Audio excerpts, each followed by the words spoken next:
ধর্মকে ভিত্তি করে কেন অপেক্ষা করছো দাসী দ্রৌপদী? যোদ্ধাদের নপুংসকে পরিণত করে। এসো, আমার সাথে সম্পর্ক স্থাপন করো। আমার সুখ প্রাপ্তি হবে আর তোমার সুরক্ষা। এসো দাসী দ্রৌপদী, আমার জঙ্ঘায় উপবেশন করো।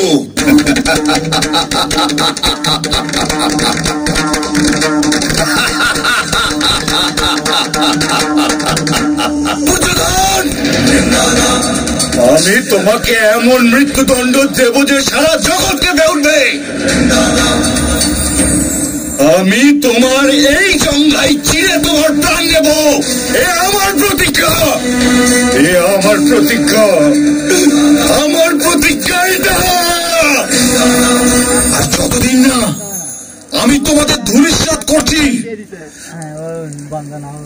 আমি নিরন্তর নিজের ভোজনে ধূলির কণা মিশিয়ে খাবো।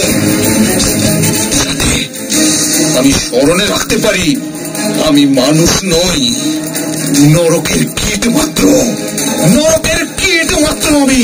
প্রলাপ করো না। এসো দাসী দ্রৌপদী, নিজের প্রভুর আদেশ মান্য করো। মূর্খ দুর্যোধন, আমি যজ্ঞ থেকে উদ্ভূত যজ্ঞসেনী, আর অগ্নিকে কখনো বেঁধে রাখা যায় না। আমাকে তুমি দাসী বানাতে পারবে না, কারণ আমি সেটা স্বীকারই করি না। মহারাজ, আপনার সভায় এক দাসী নিজের প্রভুর আদেশের অনাদর করে যাচ্ছে। দাঁড়াও দ্রুপদ কন্যা, নিজের প্রভুর আদেশ মানো।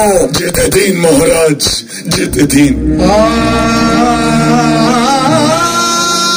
শান্তির হেতু আমরা প্রভুর অন্যায় মান্য করেছি, এই অনাদরকেও মান্য করে নিন মহারাজ। ওকে যেতে দিন। এখনো কি এটা প্রমাণ হয়নি যে দ্রৌপদীর ওপর কেবল দুর্যোধনের অধিকার আছে? এক দাসীর কাছে তার প্রভুর অনাদর যদি আমাকে মান্য করতে হয়, তাহলে নগরের সমস্ত দাস দাসী তাদের প্রভুদের অনাদর করবে। কেবল এক ধোপার অপবাদের কারণে ভগবান শ্রীরাম সীতা মাতাকে অগ্নি পরীক্ষা দেওয়ার আদেশ দিয়েছিলেন। আর এখানে তো কত শত দাস দাসী বিরোধ করবে কে জানে। হস্তিনাপুরের সমস্ত ব্যবস্থায় দুর্বল হয়ে পড়বে। দাসী দ্রৌপদীকে তার পরম প্রভু দুর্যোধনের এই আদেশ মান্য করতেই হবে। দাসী, আমি আদেশ করছি, প্রত্যাবর্তন করো। স্বাধীনতা মানুষের স্বভাবজাত দুর্যোধন, কোন বস্ত্র নয় যে কেউ হরণ করবে। এত অহংকার তোমার দাসী দ্রৌপদী? নিজের প্রভুর আদেশ অমান্য করছো তুমি। স্বাধীনতা হরণ করা যায় না, কিন্তু বস্ত্র তো হরণ করা যায়। দুঃশাসন! যে প্রকার এই নারী ইন্দ্রপ্রস্থের সভায় সমগ্র আর্যাবর্তের সামনে আমাকে অস্ত্রহীন করেছিল, সেই প্রকারেই এই সভায় বস্ত্রহীন করে দাও। দুর্যোধন, মুখে লাগাম দাও।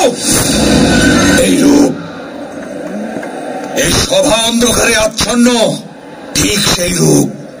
সম্রাট ধৃতরাষ্ট্র, আপনার জীবনকেও আমি অন্ধকার আচ্ছন্ন করে দেব।